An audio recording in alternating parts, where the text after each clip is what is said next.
चलो, a sparrow and a road side stone. ठीक है, in environment we can see this sparrow और stone दोनों हम देख सकते हैं, बट इन दोनों में डिफरेंस क्या है बता सकते हो आप? बताओ। इन दोनों में ये डिफरेंस है कि rocks is non living thing and sparrow is a living thing. Rock एक निर्जीव है जिसमें जान नहीं है और स्पैरो एक जीवित है। ठीक है, स्पैरो हम देख सकते हैं, हम कैसे पहचानते हैं कि स्पैरो एक लिविंग थिंग है? Because it eats insects and grains. कीड़े खाती है और दाने खाती है, और हम देखते हैं कि वो बड़ी होती है धीरे धीरे। ठीक है, और स्टोन हम देखते हैं कि it doesn't move from one place to other, it doesn't eat, ना तो वो खाता है ना तो एक जगह से दूसरी जगह जाता है। ठीक है, एंड ना तो वो बढ़ता है, it stage at a one place.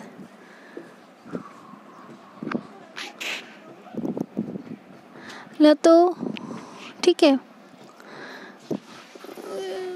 they eat insects and grains, that is why they grow. They lay eggs in nest. Little sparrows hatch from these eggs. Sparrows take a lot of care of their young ones. वो अपने बच्चों का ख्याल रखते हैं। ठीक है, why do we see these differences between the sparrow and the stone? The sparrow is a non-living thing. The sparrow is a living thing and the stone is a non-living thing. Things in our surroundings form two groups, living things and non-living things. मतलब हमारे आसपास दो चीज़ें बनाती हैं, एक तो living things और एक non-living thing.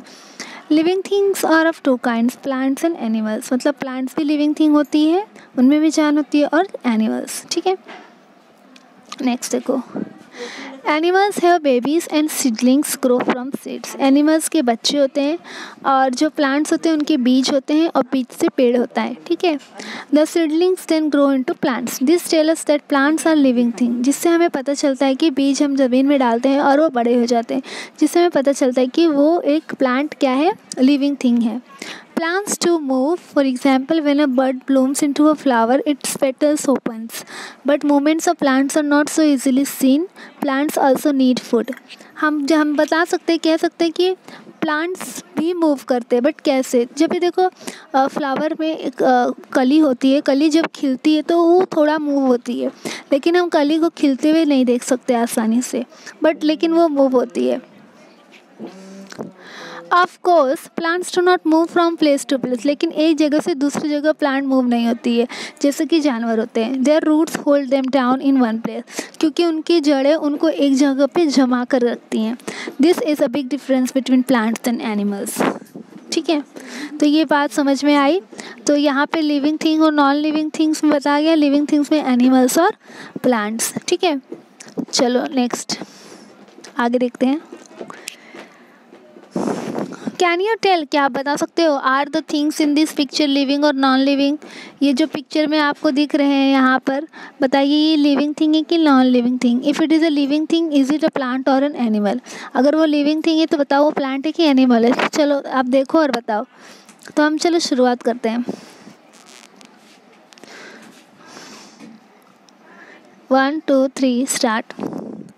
C, this is living thing, this is living thing, this is living, this is living thing, this is living thing.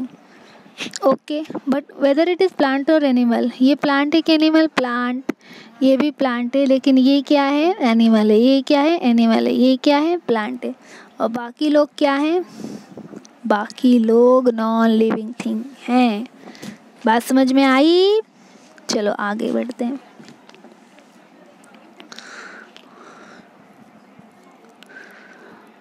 A railway engine goes to and fro. Is it living or non-living thing?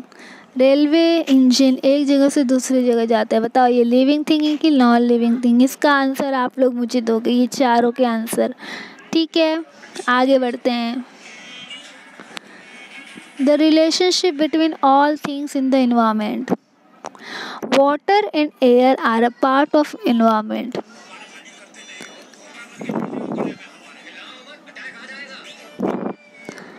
All living things need them. Living things also need food. They get their food from the environment. Whatever living things need to survive, they get from their environment. Birds build nest. They need cotton, twigs and threads to build them. They get these things from the environment.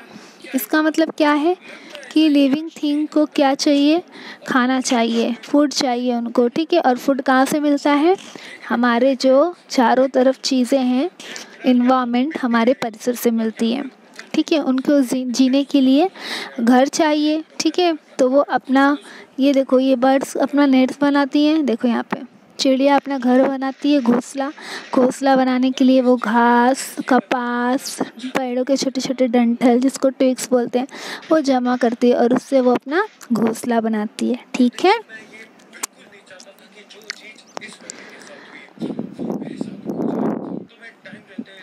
Human beings use so many things from the environment. We get cotton, wool and silk from environment. We weave clothes from them. जैसे animals environment use करते हैं अपने food के लिए और अपने home के लिए, जैसे हमने देखा कि बर्ड्स ने अपना नेस्ट बनाया था किस तरह से इन्वायरमेंट की चीज़ों का यूज़ करके, वैसे ही हम ह्यूमन भी इन्वायरमेंट से चीज़ें यूज़ करते हैं। ये देखो ये एक कॉटन का ट्री है, कॉटन के ट्री से इस कपास को निकालते हैं, फिर उसका धागा बनाते हैं, धागे से कपड़े बनाते हैं। आपने सुना होगा कि कॉटन का कपड़ा, ठीक है, कॉटन का कपड़ा बहुत अच्छा होता है, ठीक है। नेक्स्ट ये देखो ये क्या है, शिप है, शिप की जो बाल होते हैं उससे ऊन बनाते हैं, ठीक है।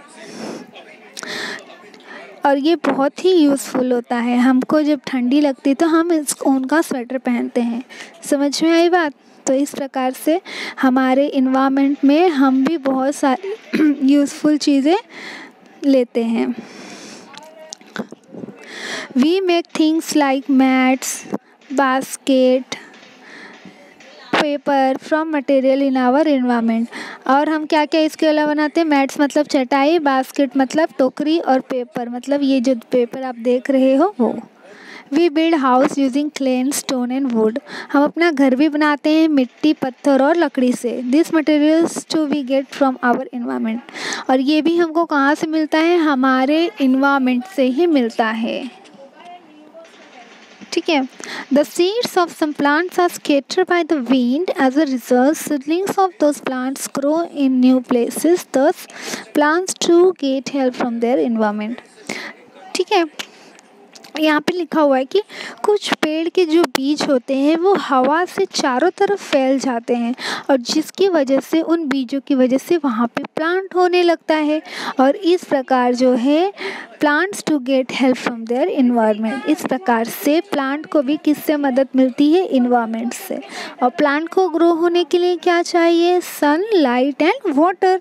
तो सन से उसको लाइट मिल जाता है और उसको क्या मिल जाता है, उसको अर्थ से सॉइल मिल जाता है और वाटर भी उसको मिल जाता है। Living things take many things from their environment. What effect does that have an environment. Living thing भी बहुत सारी चीज़ें अपने इन्वायरमेंट से लेती हैं, तो लेकिन उसका इन्वायरमेंट के ऊपर क्या इफ़ेक्ट पड़ता है जब हम सारी चीज़ें इन्वायरमेंट से ले रहे हैं, मतलब उसके क्या फ़र्क पड़ेगा। अगर हम ज़्यादा मात्रा में यूज़ करेंगे सारी चीज़ें तो वो ख़त्म हो जाएंगी, इसलिए हमको सब लिमिटेड यूज़ करना चाहिए, okay. Living things take many things from their environment. What effect does that have on the environment? Sorry ये लाइन डबल से मैंने पढ़ दी, आगे देखो। Animals like vultures and foxes eat the flesh of dead animals. Thus they clean the environment while they satisfy their hunger. ये बहुत important like है। Vulture मतलब होता है गिद्ध और फॉक्सेस मतलब लोमड़ी। गिद्ध और लोमड़ी क्या करते हैं, वो जो जानवर जंगल में मर जाते हैं उन्हें वो खा जाते हैं अपनी भूख मिटाने के लिए, जिसकी वजह से क्या होता है, इन्वायरमेंट क्लीन हो जाता है। समझ में आया। Remains of dead animals decay, जो सड़े हुए मरे हुए जानवर होते हैं जिनकी बॉडी सड़ जाती है और वो ख़त्म हो जाती है, मतलब कि जब गिद्ध और फॉक्स ने खा लिया तो कुछ तो वहाँ पर पार्ट बचा होता है जैसे कि हड्डी, वो भी वहाँ पर, और कुछ भी जो भी मांस उनका बचा होता है वो सब सड़ जाता है, सड़ने के बाद मिट्टी में मिल जाता है। और फिर वापस से क्या होता है, जब उनके ऊपर पत्तियाँ गिरती हैं और अच्छे से वो मतलब सॉइल में मिक्स हो जाता है, वो भी सड़ जाते हैं पत्तियों के साथ, जिससे मिट्टी वहाँ की बहुत ही अच्छी हो जाती है कोई भी प्लांट उगाने के लिए, फर्टाइल, उपजाऊ। मतलब कि वहाँ पे अगर कोई भी बीज गिर जाएगा तो वो तुरंत फटाफट बढ़ जाएगा, बिकॉज क्योंकि उस मिट्टी में जो है सारे नरिशमेंट आ जाते हैं। नरिशमेंट मतलब जैसे हमको अच्छे अच्छे खाना चाहिए फूड में, तो मिल्क होता है, चिकन होता है, फिश होता है, वैसे सॉइल में अगर ये सारी चीज़ें जाती हैं तो सॉइल फर्टाइल हो जाती है, जिसकी वजह से प्लांट का ग्रोथ बहुत अच्छा होता है। ठीक है, इस प्रकार से living things bring about changes in non living things too. इस प्रकार से लिविंग थिंग की वजह से नॉन लिविंग थिंग्स में भी बदलाव आते हैं। तो इंग्लिश टू हिंदी में ट्रांसलेट भी कर रही हूँ, प्लस मैं एक्सप्लेन भी कर रही हूँ कंसेप्ट। तो आप इसे 2-3 बार रिवाइंड करके सुनो और नोट्स बनाते जाओ, राइट डाउन करते जाओ इसमें कि वर्ड्स मीनिंग क्या है, जो भी चीज़ें हैं, ताकि वो बार बार आपको प्रॉब्लम ना हो रीडिंग करते वक्त। ठीक है, आगे देखते हैं।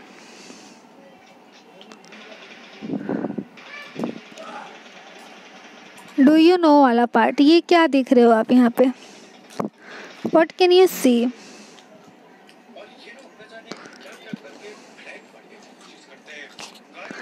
ये देख रहे हो, ये क्या है? ये शिप है। शिप की यहाँ पे ये क्या देख रहे हो, कुछ गिरा हुआ है ना? ये देखो, ये प्लांट है, प्लांट का फ्लावर है, फ्रूट है, और उसके ऊपर गिरा हुआ है। लेट्स सी, देखते हैं क्या कंसेप्ट है। A sheep's body is covered with wool. Sheep की बॉडी किससे कवर होती है? वूल से। ठीक है। The sheep feeds on the leaves of shrub. भेड़ क्या खाती है शिप? वो छोटे छोटे पौधों की पत्तियां खाती है। एज इट डज सो, और ऐसा करते समय the seeds of some shrubs can get caught into its wool. और कुछ कुछ पेड़ के जो बीज होते हैं वो इसके अंदर अटक जाते हैं, इसके बालों में अटक जाते हैं। When the sheep goes somewhere else, और जब वो कहीं जाती है खा के वहाँ से, तो जहाँ जहाँ जाती है वहाँ वहाँ गिरा देती है, मतलब गिर जाता है अपने आप, वो गिराती नहीं इसको, वो जहाँ जहाँ जाएगी अगर उसके बालों में अटका हुआ है तो वहाँ वहाँ गिरते जाएगा। Thus the ship helps new seedling of the shrub to grow in many different places. और इसकी वजह से क्या होता है कि वो एक जगह का प्लांट, वो जहाँ जहाँ उसका बीज लेके जाएगी सीड्स, वहाँ वहाँ पे उसके प्लांट्स आ जाते हैं। इन दिस वे, इस प्रकार से the ship which is an animal and the shrub which is a plant help each other. और इस प्रकार से एनिमल और प्लांट एक दूसरे की मदद करते हैं। आप सोचोगे मदद कैसे करते हैं? ऑफ कोर्स, प्लांट, शिप ने प्लांट्स को खाया और प्लांट्स के जो सीड थे वो शिप के ऊपर आ गए, बॉडी पर, ओके, फंस गए। अल्टीमेटली वो जाती है जहाँ जहाँ जाएगी और ऐसे ऐसे मतलब अपनी बॉडी मूव करेगी, तो सारे जो सीड्स होते हैं वो ज़मीन पर गिरेंगे, सॉइल में गिर जाएंगे, फिर सॉइल से वो क्या हो जाएंगे? ग्रो हो जाएंगे। इस प्रकार से वो एक दूसरे की ग्रोथ करने में हेल्प करते हैं। ओके, चलो आगे देखते हैं। वॉट वी हैव लर्न, हमने क्या सीखा? चलो देख लेते हैं, समरी बहुत इंपॉर्टेंट है। हमने सीखा there are many things in our environment, some of them are living things and some are non living things. हमारे इन्वायरमेंट में बहुत सारी चीज़ें हैं, लेकिन कुछ लिविंग थिंग्स है और कुछ नॉन लिविंग थिंग्स है। Living things can move on their own, लेकिन जो लिविंग थिंग्स होती हैं वो अपने आप से, खुद के भरोसे, खुद के बल पे एक जगह से दूसरी जगह जा सकती हैं। Living things need food, food helps them to grow. Living thing को फूड की ज़रूरत होती है और फूड्स की वजह से वो क्या होते हैं? बढ़ते हैं। ओके, हमको भी फूड की ज़रूरत होती है, हम फूड खाएंगे तो हम स्ट्रांग बनेंगे। ओके, दिस एनिमल फूड खाएंगे तो एनिमल स्ट्रांग होंगे, ग्रो होगी, उनकी बॉडी बड़ी होगी। Living things produce young ones like themselves, मतलब कि जैसे डॉगी के बेबी होते हैं, ह्यूमन के बेबीज़ होते हैं, इससे पता चलता है कि वो लिविंग थिंग्स है। Living things are of two kinds, plants and animals. Living thing कितने टाइप्स के होते हैं? Two. One kind is plants and other kind is animal. Living things get all that they need from their environment. Living things जो भी उनको ज़रूरत होती है वो कहाँ से लेते हैं? इन्वायरमेंट से लेते हैं। Living things bring about changes in non living things too. Living things non living things में भी चेंजेस लाते हैं। All things in the environment depend upon each other. और जो भी हमारे इन्वायरमेंट में चीज़ें हैं वो एक और दूसरे के ऊपर निर्भर हैं। समझ में आया? तो ये ट्रांसलेटेड एंड एक्सप्लेन्ड लेसन है आपके लिए। इसको प्लीज़ अच्छे से गो थ्रू करो 1 टाइम 2 टाइम 3 टाइम्स। जितना अच्छे से पढ़ोगे आपके लिए उतना अच्छा। और ये बहुत ही इंटरेस्टिंग लेसन है। Okay, thank you.